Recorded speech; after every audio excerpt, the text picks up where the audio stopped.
Hello, and welcome to season 2, episode 16, bonus episode. Not coming to you live so much, but really excited. He might not be here because he's only got me, but we are very, very lucky to have with us on this episode. And it was just serendipitous, I think. Is that a word, Derek? Serendipitous? I think it Sure. is. Sure. Well, it is for a Friday afternoon as we're recording this. That Derek Toner, and we'll get onto who Derek is and what he does, if he actually does anything. Because I think he's one of those snake oil consultant type people. It was serendipitous. He did a disclaimer for us, right? Which is fantastic, and shamelessly promoted his brand. And then, what do you know? The topic of choice that landed on the wheel was all about training. So we thought, who better to put his money where his mouth was than Derek Toner? So, Derek, how are you today? Yeah, and challenge accepted. I'm good. I was listening to your intro music. It made me feel like I was waiting to go and see a masseuse. So I I expect to be treated well, and I hope your hands are warm. I'll tell you what, I'm glad we're not in the same room because this could get nasty. And I mean that in a positive way, right? Like it could get real funky. I know I've really got to work on that, right? Like I've got to work on the whole thing. But again, this it's exactly how we roll, Derek. Just we come in hot, we don't prep, and we get what we Well, get. I would argue there because any disclaimer I've seen looks to be well scripted and prepped by Mr. Desi Link, and I thought, you know what, I'm going to break the mold and I'm just going to do this non-scripted and in one take. So there's a correction to be put in there. Thank you. Well, no, fair enough. I guess he's probably. I mean, of all the people, right? I mean, you wouldn't expect any less of Des. In fact, I've got a bone to pick with you about Des actually, and we'll get into that shortly because I had the pleasure of spending some time watching him deliver a presentation, and he tried to. And I thought, well, the presentation was great. He applied a number of techniques that Right. apparently you gave him. So Yeah. we may need to go toe to toe on that a little bit later on, and see where that lands us. Um, There's a saying in facilitation in all training, which is steal with pride. So be proud, Des. Whatever works, you steal it, you work it, and you tell everybody it's yours. And then you'll steal it off him, and that's how it works, no, right? you see, Derek, the way it was working is he was claiming it was yours. So Ah, you're oh well, taking. that was good. Oh, that's okay then. Yeah. Because I just nicked it Um, off somebody else. I don't know whether he wanted to take credit for it, so he was throwing you under the bus the whole way through it. Oh Hey, God. so Derek, mate, a little bit about yourself. So, what is it that you do when you're not hanging out with me on a Friday afternoon, kind of doing a bonus episode of a world famous podcast? Well, so I'm steering a ship called Engaging Solutions, which is our company we set up 2.5 years ago now. Cool. And it was the idea behind it was we were kind of looking at a lot of training that was being offered around the country, maybe especially in health and safety, but nearly in all aspects of training. And we just thought, sugar, this could be a lot more engaging. It could be a lot more interesting. And we just wanted to go out and give it a go and see if we could pique people's interest in saying, let's think about training in a different way and facilitation in a different way. So we had a couple of clients in our back pocket and we started out, myself and Sandy, and we're steadily growing. We're taking on 2 associates to be announced in the next 2 weeks, actually. And I guess our core business is a training. We train people how to train people, as Desi will attest to. We help people with we're kind of like the L&D team that you don't have, right? Cool. So you bring us in and we might come and do a whole program, but we'll design stuff bespoke for your company so that, you might go and send guys out training on health and safety and they come back and they've got a vague idea, but ours is just a little bit more, well, this is how you do it within your company. Yeah. And we do that. We do corporate facilitation. We do charter workshops. We do strategy sessions. Anything that involves us getting into a room and helping you get somewhere that you want to get to, I guess, is what we do. Yeah, and 2.5 years in, and yeah, it's tight times, but we're still going. Yeah, and I guess I mean 2.5 years.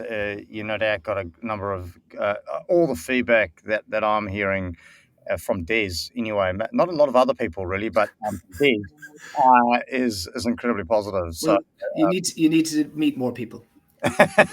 there is that. There Hey, is hey, that. check this out. Check this out. Oh, oh my!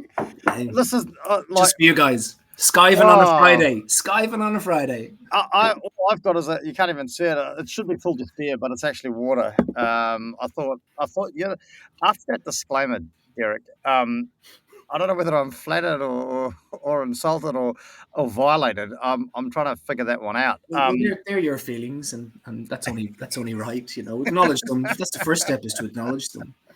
Well, so that's what I figured. Should I be drinking a beer while having this, or do I need my wits about me to stay wit, ensure that I don't get insulted while trying to have a conversation? But Let's let's consider it like we're going for a walk on a very dangerous site, and anything could happen, right? anything could And happen, if you think and it's a good that's idea to drink for that journey, well, I don't condone that, I might need it. condemn it. I might need something stronger after this, though, by the sounds of it. Hey, but no, fantastic. And listen, it was great seeing you deliver a couple of presentation at a conference where you're accosted by Yeah, Andy. yeah. Uh, great work, and it's really cool to see. I guess effectively practicing what you preach, right? And really getting that room engaged and getting people involved, and Thank you. it's a real cool art form, right? And everyone seems to think that they can do it, um, but the reality is not so much, right? It's something that takes a bit of time, and getting involved with somebody like yourself can be really beneficial and helpful Mm. for that. So this is going to be embarrassing. Did you watch the show? Did you watch the show episode 16 where we looked at the role of health and safety training? I watched the disclaimer at the start, and then I lost interest. Right? Come on. No, I did. I tell you, I did. I did watch it to prepare Yes. for this. So, and I have to say, I want to give you full kudos to you, Brenton, for your amazing patience with trying to draw Oh, blood out of two stones tell me about it, right? whose only job it is to talk, whose only job it is to interact. And you know, I thought you kept throwing stuff at them, and they were just, you know, if they were on my charade team in university, I would have left. You know, you guys out. Well, there has been that one time that the band nearly broke up, Derek, and we managed to pull it back together. And you can see what I'm working with, right? It's hard work, right? Yeah, Really hard work. bands only break up because of one member. Yeah, yeah. Am I right?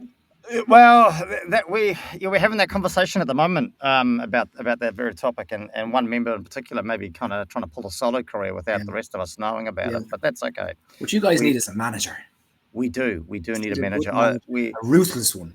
Do you know any good managers? We Oh, could mate. we don't we've got no money. We've got no money. The people I know wouldn't take money. They wouldn't. Oh, Your firstborn, maybe, but not money. oh, listen. I'm happy to give it away. Well, this is going to turn to chaos if we don't get on task. Right. So let's have a think. So initially, the topic, right? The role of health and safety training landed on the wheel. Surprise, surprise! What a topic. I mean, Derek? What are your initial thoughts, comments on the subject? Well, I think it was difficult to get a response from the other two because it's so broad. It's Yes. like saying accountancy training. What have you got? It's like saying healthcare training. What have you got? But I think health and safety training is an add-on. So like you go to learn to become a mechanic and you get excited about that, and then someone says, whoa, before you go out, I need to plug in some health and safety stuff as well. So the fun stuff has already been learned, and then this becomes a bit of and I think traditionally that's what people see it as. Yep. But listening to you talk about competency and training and stuff, I think to me there's a very clear look, training only does three things. There's only three things it can do. It can put knowledge in your brain, it can give you a skill, or it can help you with competency. So then people start thinking about, well, what's the difference between skills and competency? And my view is that if we were to teach you the skill, so we teach you to press the button and pull the lever. That is a skill. We teach you how to do that. The competency is knowing when to pull the lever and press the button. That's competency. But I personally think that by the time it comes to competency, the training is already done. The learning has already happened. So if you look at unit standard stuff, it's kind of saying, gather all the evidence to tell me you know what you're talking about. And to me, competency, the only question a competency assessment needs to ask is, do you know what to do when faced with this situation? What would you do? And if you know what to do, well, then to me, you're competent. So you teach a kid, here's a chainsaw on the first day. Would you know what to do working on a big slope in a slippery surface? No. Okay, well, you're not really competent yet. There's a bit to go. You've got some more stuff to learn. And then, you talk to a guy who's doing it for 20 years. Would you know how to work on the slope that's slippery? And you do know what to do. And if a tree fell this way, would you know what to do? Yeah, great, you're competent. So I think, to me, we kind of have to push competency out and say it's the last measure at the end of any training thing. Yeah. I mean, that's a fantastic. I love those three bullet points, right? Knowledge, skills, competence, and I think that could take us down a whole nother rabbit hole when we start looking at, not even the role of health and safety training, which was the very specific. And that's a very specific statement, right? The role of health and safety training, but also those three things apply to like you said, to training in general. I mean, so I want to come back. I made some notes, so I was just scribbling some notes as you were talking, and I want to come back. I really want to come back to that bit about competency, which is I think it's this word that does get thrown out there a lot, right? And it's an interesting concept. And it'd be great to kind of see how we can wrap that up a little bit more. But I will come back to that. But when we started, we got chatting about the role of health and safety training, and I think what we found. I mean, I know this is an area that you do dabble in, right? You've identified that health and safety training is a space that you play in. Yeah. I guess really interested to understand, what are your thoughts? We had a really good chat about it on the show about what actually is health and safety training. What is it? So if we wanted to put something that we could reach out and touch or look at or point or purchase products and put them in our cart or whatever it is that you're doing, when you hear the words health and safety training, what actually comes to your mind, like when you hear those words? I have no idea. I have no idea. No more than if you take Berger, the roller driver, out of the roller one day and say you're going to go and do some health and safety training, he hasn't a clue either. Yeah, it's so broad. I mean, one of the things we highlighted when we started, as you say, dabbling in the world of health and safety is, what is the learning outcome? What do you want this person to learn? And what we found is that the general manager versus the contract manager versus the supervisor or the frontline leader, what they needed to learn were kind of three. There was a thread going through them, but there was three different responsibilities and three different things. So why would we be teaching the health and the frontline leader about the stuff the general manager needs to know? Yeah. So I can't answer that. Health, when you say health, and if someone rang me up and said, "Hey, we need some health and safety training," my first question would be, who is it you want to train, and what do you want them to know? Yeah, some great questions. But it'll be interesting to. I think and I'll be interested to get your thoughts. When you make that, when you ask that question, who do you want to train and what do you want them to know? I bet the who do you want to train part comes really quickly and really easily, right? Everybody, I want to train everybody. Right? Well, yeah, and there's a kind, yeah. Now this could get broad, right? Yeah. Or this could go down some holes.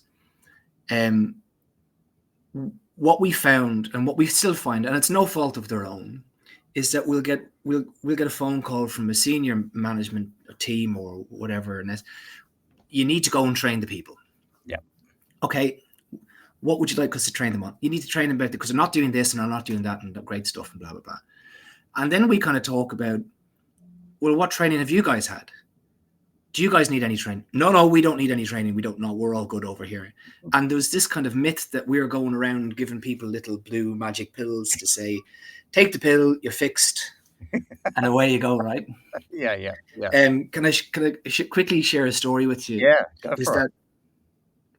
Is often that, and this amazes me because I think it's probably nearly the only industry where this happens, is where managers who have experience, let's take a construction company, for example, or a manufacturing company, and they'll call us up and say, these are the people that are to be trained, and this is what we want you to train them on, and this is how we want you to train them.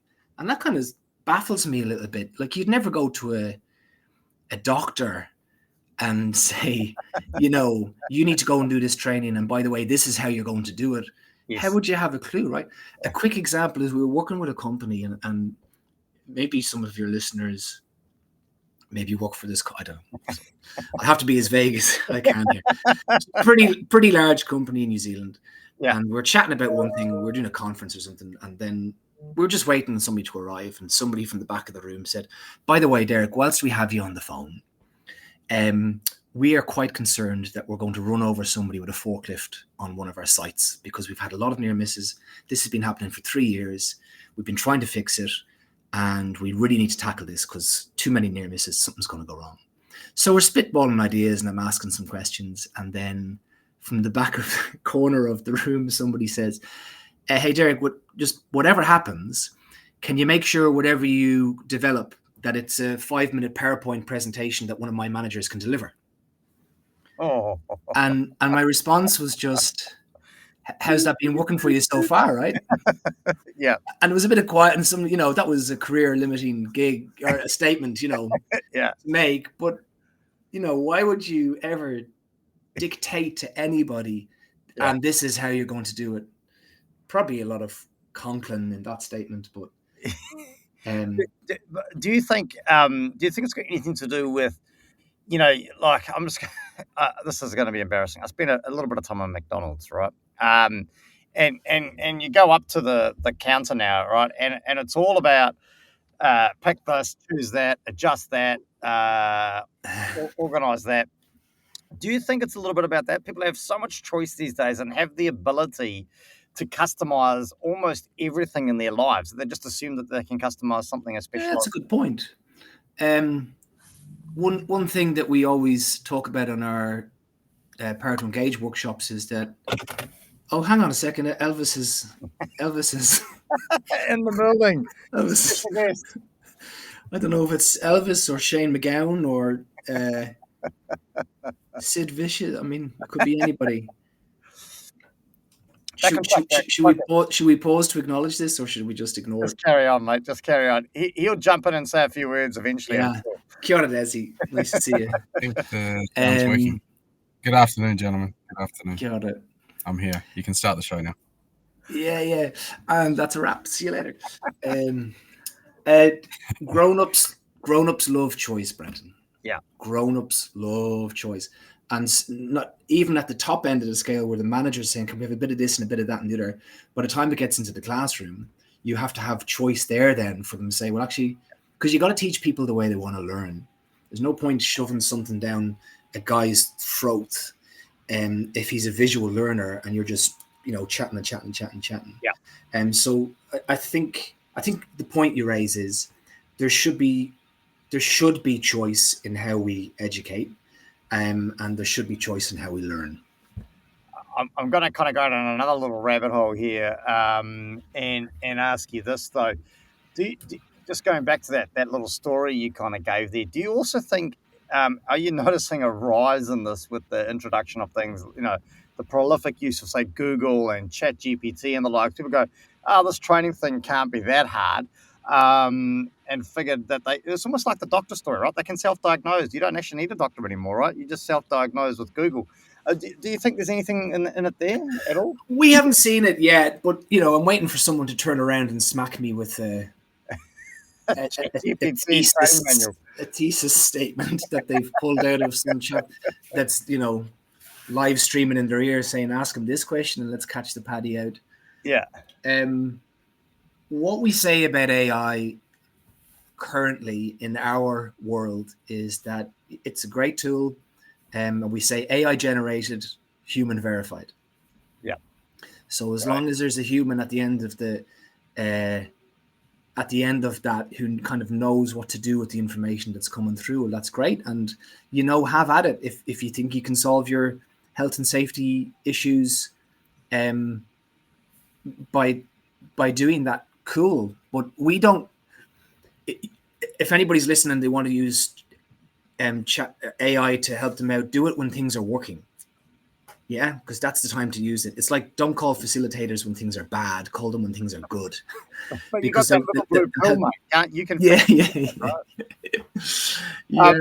Hey, now that we've got Des joining us, I'm going to kind of take you down down the road that Des kind of going down the road of, and again, where the topic was quite specific that we landed on, and I know we're getting a little bit down rabbit holes now, which is great, and that's all part of this process. But so Des is, and I've asked you when you think of the term health and safety training, what comes to mind? What when you walk to the supermarket, what are you chucking in your trolley, sort of thing?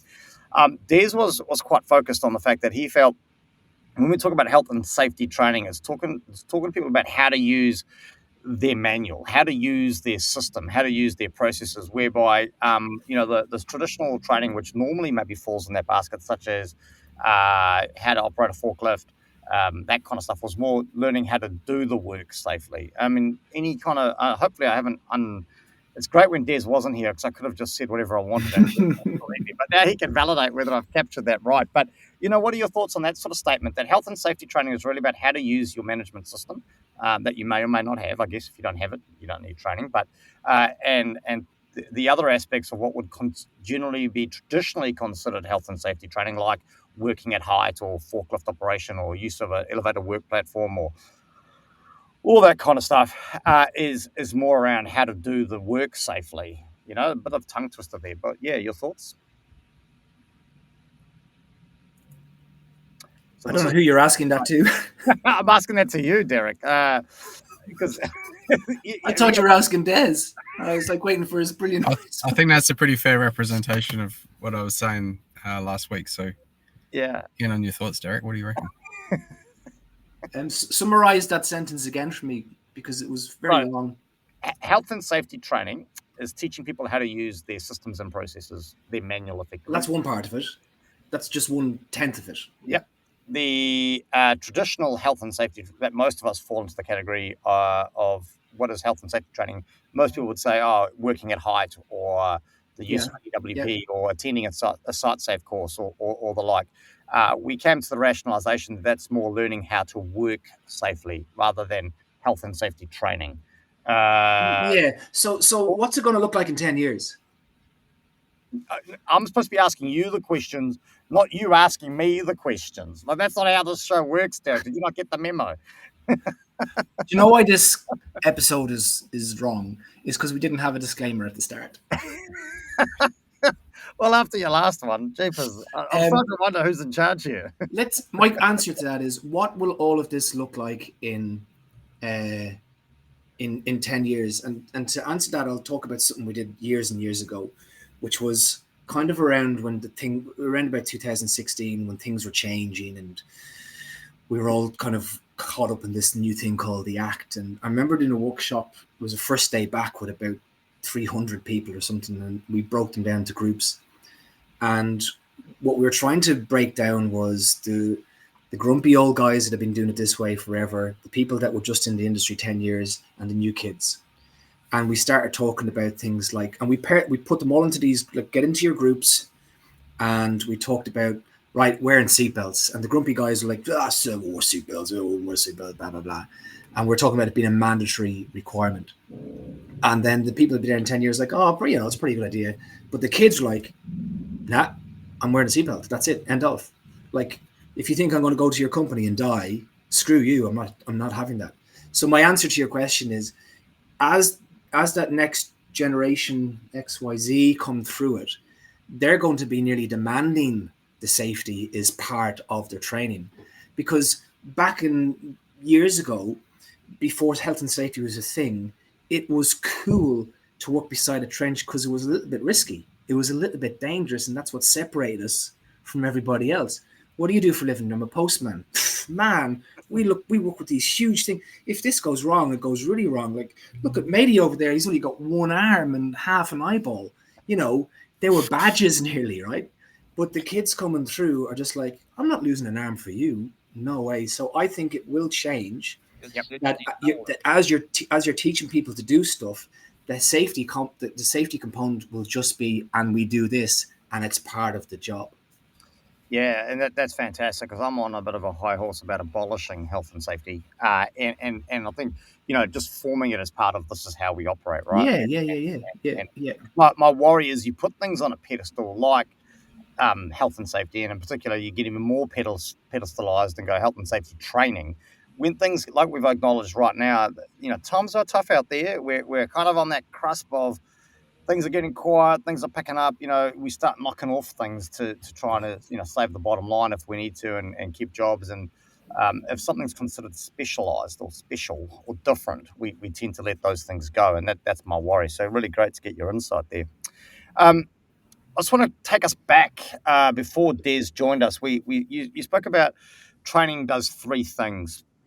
It puts knowledge in your brain, gives you skills, and touches on competency. And I really like where you're going with that. And I guess I've got a question to you about that competency piece. And I know it's the last part of the puzzle and bringing it all together.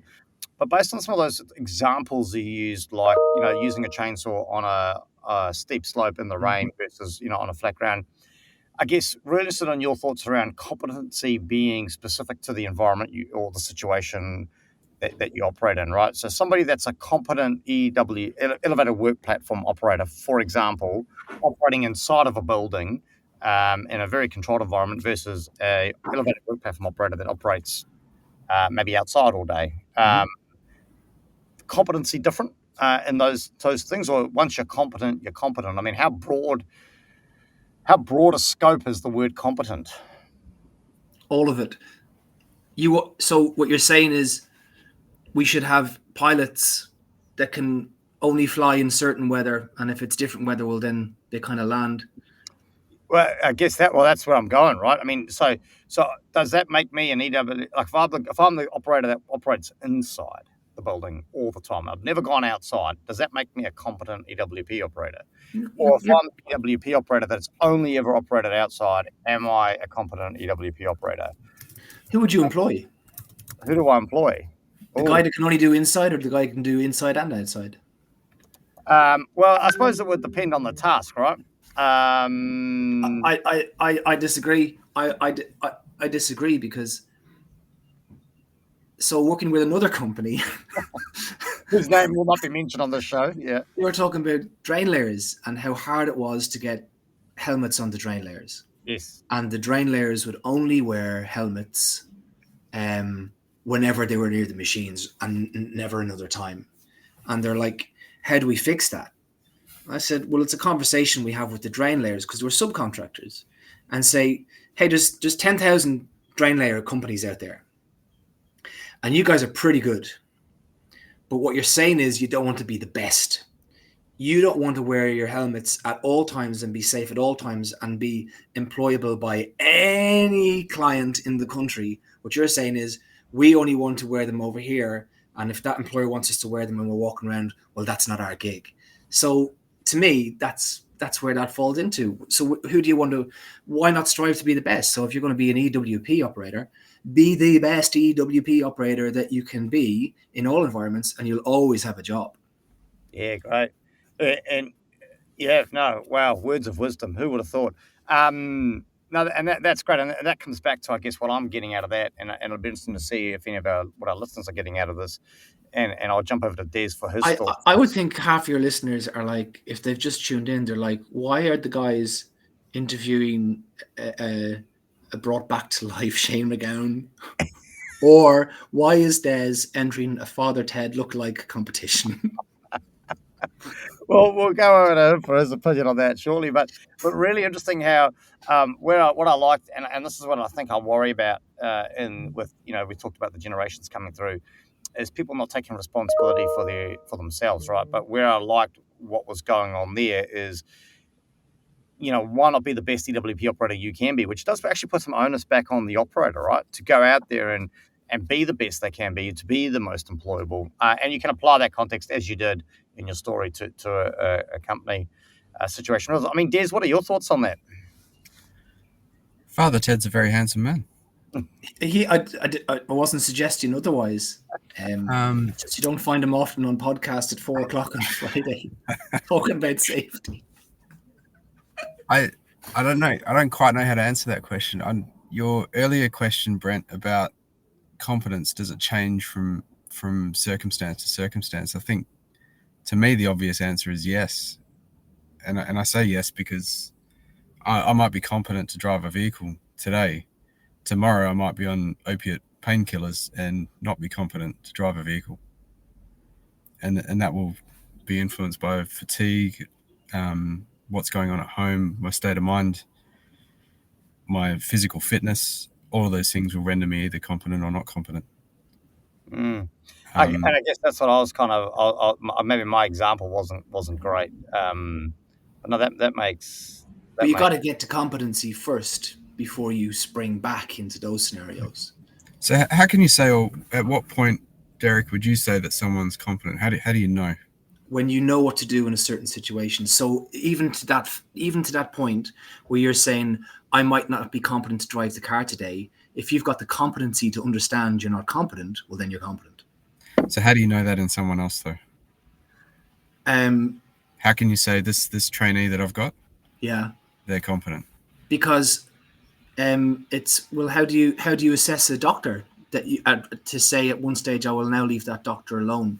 So the other thing we haven't touched on here, and I've been banging on about this for a long time, is with all training, your follow-up plan has got to be better than your delivery plan.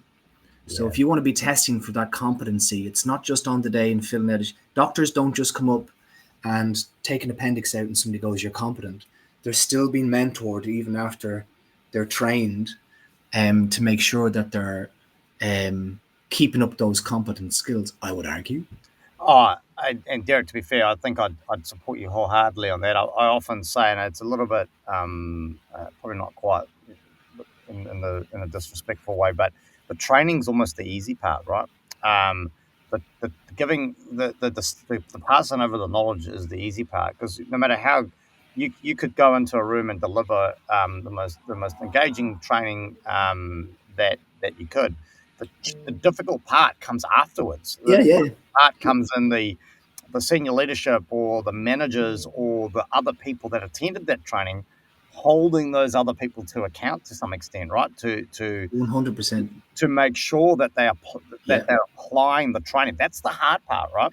And I know many a company and many a facilitator who won't get involved with a company if the senior leadership is not exhibiting that. Yep. They won't. They'll just say, "Look, we're all wasting our time and money here." Yeah. And I would argue that our missing friend Andy would I think he would say the same. I think him and I talked about this in the past too.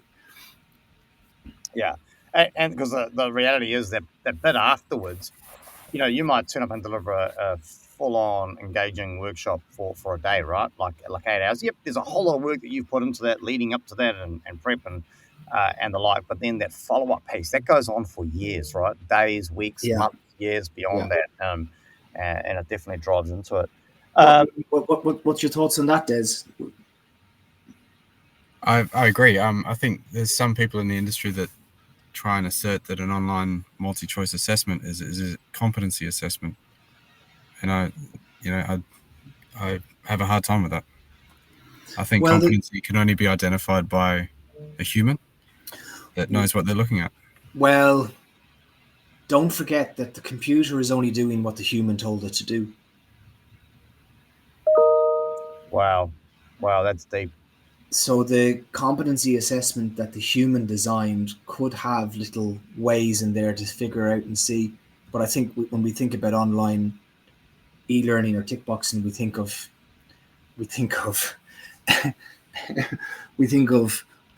John is driving the crane.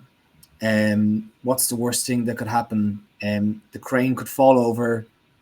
John might forget to ring his mom, or C, none of the above, right? They can be a little bit skewed towards a pass because the company doesn't want to keep their staff off site, right?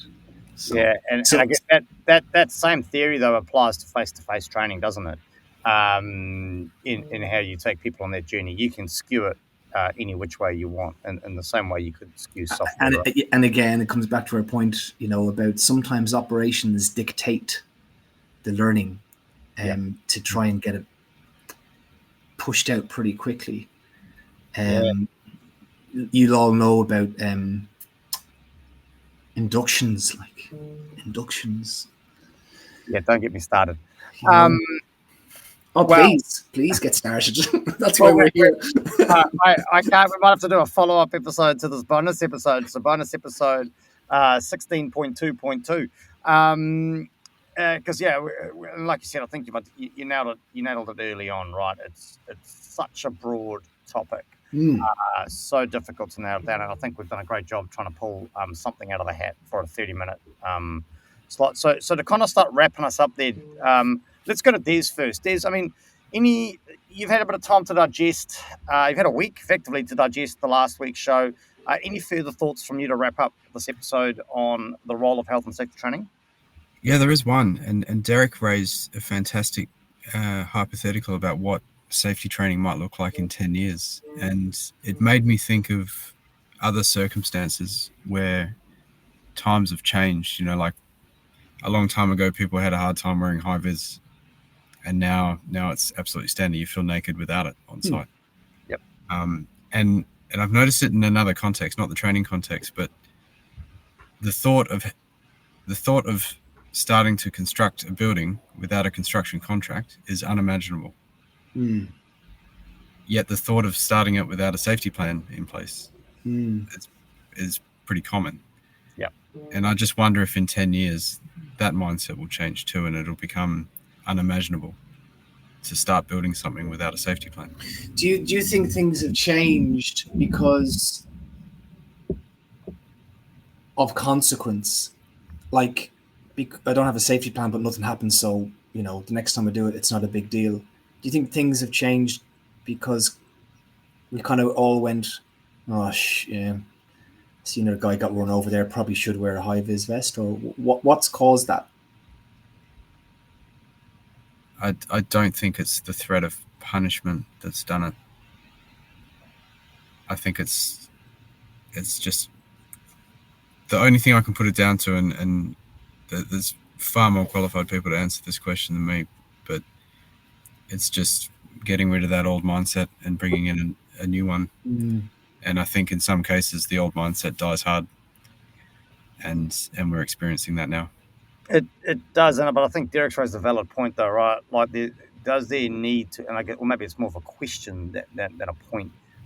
Does there need to be something happen for that mind shift to take place? Which is quite sad if that's what's needed to happen.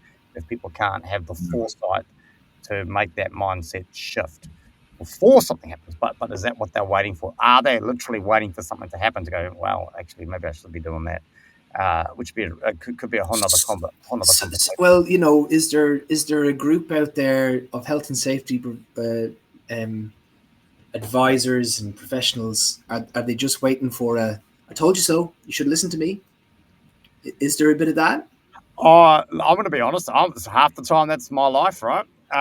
Especially when you're doing your best to sell somebody something and say, hey, listen, I really think we need to go this way. This is the risks associated with it, and people,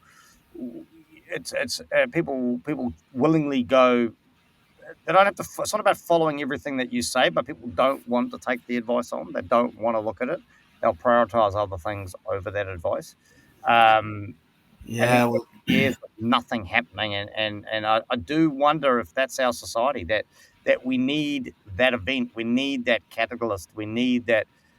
Unfortunately, there's not so much the motivation anymore to do it just because it's the right thing to do. I really think that society's not quite there. But that's coming from us. We might make a suggestion within our organisations, or if we're in Andy's position, working for other organisations, that might get ignored. but I'm pretty certain that if an accountant, a chartered accountant or a lawyer came and said, you guys are breaking the law in this respect, those people would be listened to, and action would be imminent. Yeah. We have a poster up in our training rooms, and it reads, your support will always be more appreciated than your advice. Great. That's a great statement. I need to write that down. No, I'll send you a poster. Charge you for it. Yeah. Go and do the training, Brent. Yeah, send it to the Circus of Safety, care of Andy Evans. He's paying all the bills. No, brilliant, absolutely brilliant. I mean, Derek, I can't thank you enough. It's been a probably. I've got to be honest. Is this how I thought the show would go? I don't know, actually. I was a little bit kind of like, this could have gone anywhere, and I think it's gone to a really interesting place. And I think there's, if anything has come out of it, probably a whole bunch of other show topics. So thank you for that. Great. And it's been an absolute pleasure to have you on, Des. So any final words of from you, Derek, as we wrap up? Anything exciting on the cards for the weekend? No, it's a bit of a catch up as we welcome spring. Everybody starts to get a little bit, let's start fucking cleaning things and tidying things and getting ready. So there's a bit of that. There's a bit of, it's been a busy couple of days out on the road. So yeah, looking forward to a quiet weekend. Right, cool. What about you guys? I've got pretty much the same. Nice quiet weekend, catching up. Quite excited. So it'd be good to re-engage myself with my family. Let them know who I am. They're probably a little bit. They'll be a bit concerned when the stranger walks to the door tonight, right? Yeah. But hey, I wanted to say to you both, and it's a shame that Andy is. And I know I rib yous, and I should, and we all should rib yous. But I do love what yous do, because I often say that health and safety is not black and white.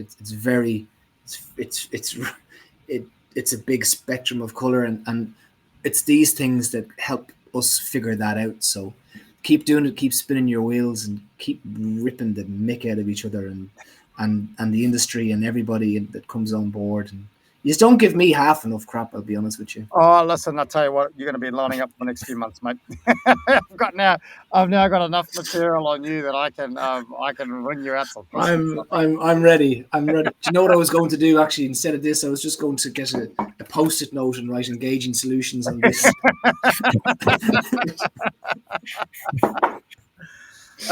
Well, hey, Derek, again, listen, I can't thank you enough. It's been great. And like I said, by all accounts, all the feedback that I've had from Des would suggest that people should look you up.